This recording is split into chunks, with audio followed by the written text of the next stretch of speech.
Kelapa sawit, tanaman yang awalnya berasal dari Afrika kemudian dibawa dan dikembangkan di Indonesia. Dan menariknya 83% produksi global kelapa sawit berasal dari dua negara, yaitu Indonesia dan Malaysia. Penyebaran perkebunan kelapa sawit sendiri di Indonesia didominasi penyebarannya di wilayah Sumatera dan Kalimantan. Siapa sangka, seiring kemajuan zaman serta perkembangan teknologi, kelapa sawit mempunyai berjuta manfaat bagi kehidupan manusia. Produk olahan yang salah satu bahannya menggunakan kelapa sawit yang mungkin tidak kita sadari namun dekat dengan kehidupan kita sehari-hari adalah shampoo, deterjen, lipstik, coklat, es krim, bahkan yang terbaru adalah bahan bakar energi terbarukan. Dan salah satu yang mendapatkan manfaat itu adalah Universitas Politeknik Negeri Media Kreatif yang mengembangkan dan meneliti kelapa sawit menjadi produk tinta cetak offset. Di mana penelitian ini menggantikan bahan baku tinta cetak yaitu minyak bumi yang jumlahnya terus berkurang dengan bahan baku yang lebih ramah lingkungan yaitu kelapa sawit.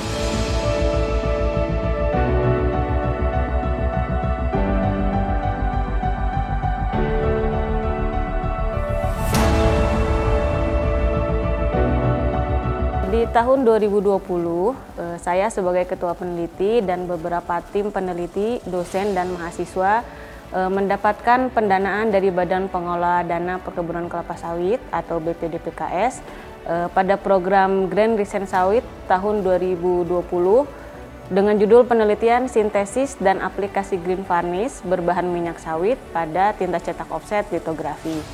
Jadi kami mendapatkan pendanaan dari BPDPKS untuk menjalankan riset, menghasilkan luaran berupa produk inovasi tinta cetak offset berbahan minyak sawit.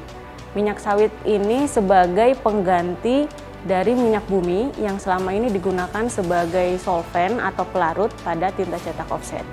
Selain ramah lingkungan, penggunaan minyak sawit ini dalam hal ini adalah minyak nabati juga mengurangi ketergantungan impor dari bahan baku tinta cetak offset.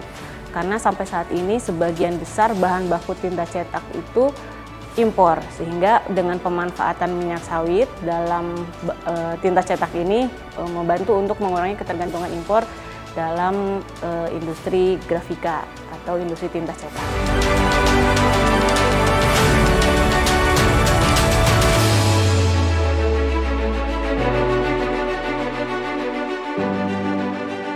Tentu penelitian ini kedepannya memberikan banyak manfaat serta harapan besar bagi masyarakat, khususnya dunia percetakan.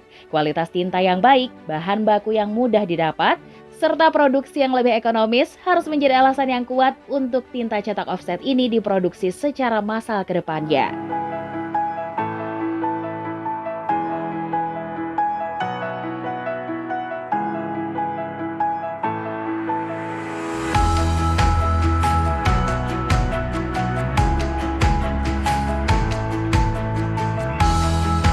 Proses pembuatannya bermula dari pembuatan minyak sawit tersebut, dalam hal ini adalah biodiesel sebagai pelarut atau solvent. Awalnya kami menggunakan 3 jenis bahan baku yang berbeda untuk pembuatan biodiesel ini. Sumbernya dari olein, stearin, dan CPO. Kemudian dari hasil biodiesel itu juga kami melakukan variasi komposisi dari tinta cetak offset tersebut. Variasi bahan baku seperti pigmen, kemudian varnishnya, dan bahan aditif lainnya. Dari hasil kami melakukan formulasi tersebut, didapatkanlah bahwa biodiesel berbahan olein merupakan bahan baku terbaik dalam tinta cetak offset dengan komposisi yang sudah kami patenkan juga. Jadi sampai saat ini sudah didapatkan formulasi untuk tinta cetak offset dan sudah kami daftarkan patennya.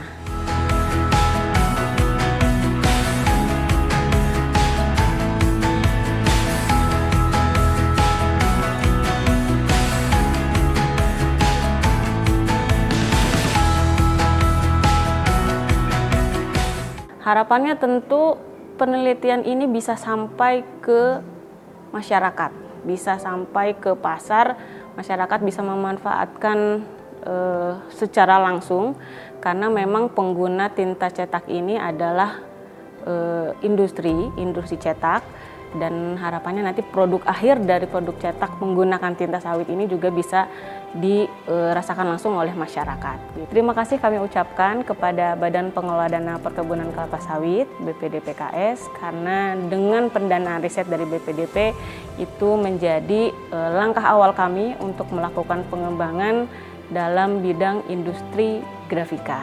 Semoga kami terus dapat melakukan pengembangan lebih lanjut dan kami tidak akan berhenti sampai di sini. Semoga penelitian ini terus berlanjut dan kami juga dapat memberikan kontribusi tidak hanya untuk instansi kami tapi untuk masyarakat yang lebih luas. Jargon kami adalah sawit untuk kedaulatan tinta.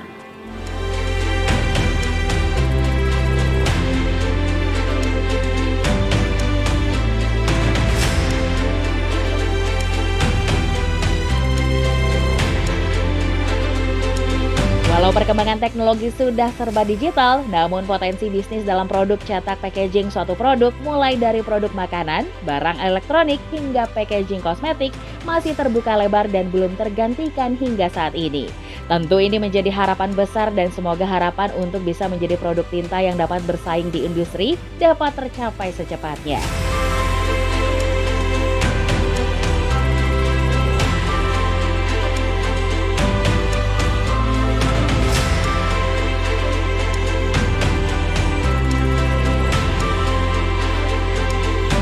Dalam industri transportasi, kelapa sawit juga memiliki peranan penting. Sejak tahun 2016, pemerintah memberlakukan peningkatan pencampuran pemanfaatan bahan bakar nabati dari kelapa sawit, khususnya biodiesel menjadi sebesar 20% atau B20. Dan mulai awal tahun 2020 hingga saat ini, mandatori pencampuran biodiesel sebesar menjadi 30% atau B30 telah diimplementasikan di seluruh Indonesia. Secara teknis, B30 adalah bahan bakar yang terdiri dari campuran 70% BBM jenis minyak solar dan 30% BBM jenis biodiesel.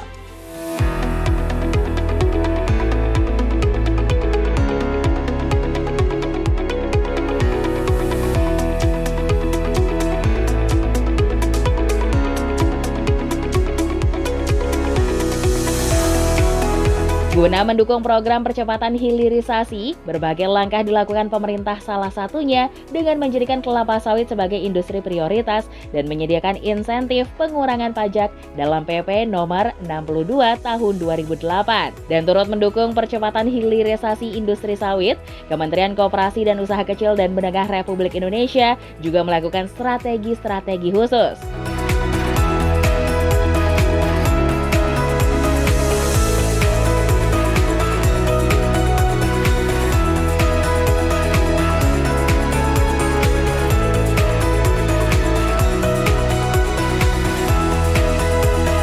Pertama, Kemenkop menyiapkan ini FS-nya. Jadi kita membuat analisis mengenai kelayakan daripada bisnis ini, gitu ya. Kemudian kita menyiapkan kelembagaannya karena kita ingin bahwa petani-petani tadi kita konversi ini menjadi corporate. Salah satu bentuknya adalah koperasi, gitu ya. Nah, setelah itu kita bantu mereka juga mengakses pembiayaan. Pembiayaannya bisa dari BPDKS gitu ya, atau dari dana koperasi itu sendiri, kemudian atau dari LPDB kita dan bisa dikombinasikan dengan KUR gitu ya.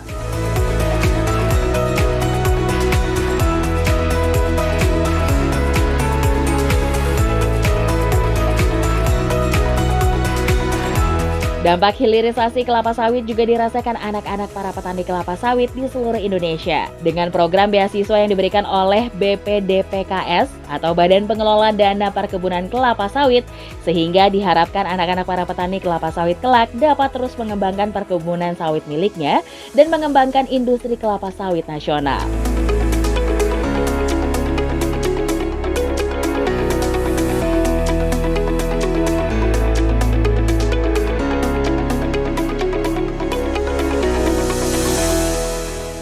Awal saya tahu program beasiswa BPDPKS ini dari ketua PSR di desa saya.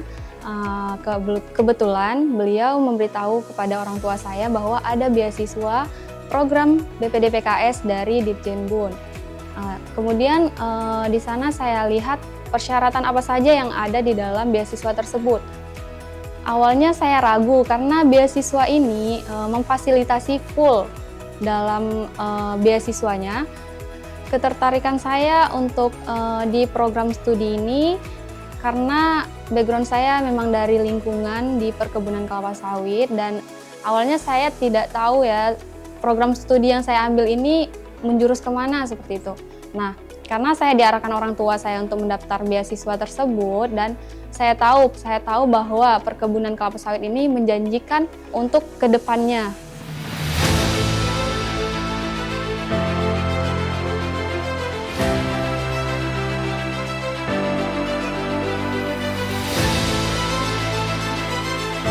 Program beasiswa ini tentunya juga bagian dari langkah untuk mendukung kemajuan industri kelapa sawit di Indonesia. Diharapkan program beasiswa ini kedepannya bisa meningkatkan kualitas SDM di bidang industri kelapa sawit tanah air. Tak tanggung-tanggung, tercatat di tahun 2023, penerima beasiswa di Politeknik Kelapa Sawit Citra Widya Edukasi sebanyak 269 mahasiswa.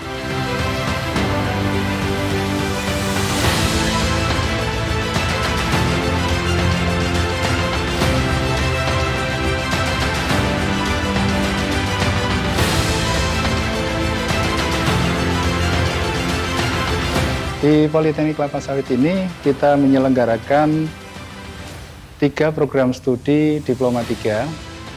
Di antaranya ada program studi Budidaya Perkebunan Kelapa Sawit, kemudian program studi Teknologi Pengolahan Hasil Perkebunan Kelapa Sawit, kemudian ada satu lagi program studi Manajemen Logistik. Kemudian ada program Diploma 4-nya juga, yaitu yang pertama program studi Teknologi Produksi Tanaman Perkebunan, dan yang terakhir adalah program studi Teknologi Rekayasa Perangkat Lunak. Ada beberapa jurusan-jurusan yang paling dominan dibutuhkan oleh user di perkebunan kelapa sawit. Fokus utamanya yang paling banyak dibutuhkan adalah agronomi. Ya, jadi kalau kita hubungkan dengan program studi kita yang ada di sini, 2 program studi yang paling banyak diminati dibutuhkan di lapangan adalah yang pertama program studi Diploma 3 Budidaya Perkebunan Kelapa Sawit. Kemudian yang kedua program studi Diploma 4 Teknologi Produksi Tanaman Perkebunan. Karena keduanya ini mencetak tenaga profesional yang handal fokus di bidang agronomi, yaitu budidaya perkebunan kelapa sawit, mulai dari land clearing sampai dengan panen dan infrastrukturnya.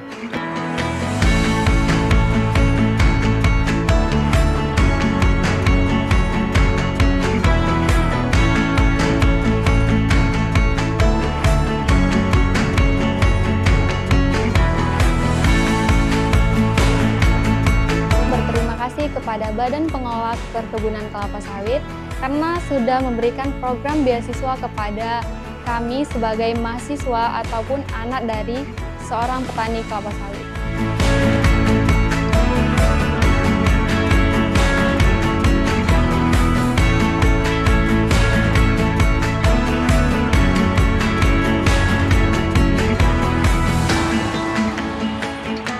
Kami sangat berharap bahwa program BPD PKS ini yang selama ini sudah berjalan akan dapat terus ditingkatkan, baik itu dari kapasitasnya maupun dari kuantitasnya. Dari kapasitasnya tentu saja memperlebar, memperluas lagi, memperbanyak lagi. Mudah-mudahan semakin banyak jumlah putra-putra atau anak-anak petani yang bisa di-cover dengan program ini. Kemudian mungkin juga bisa sedikit melebar, bukan hanya fokus kepada anak petani, tetapi semua sektor bisnis yang berkaitan dengan sawit.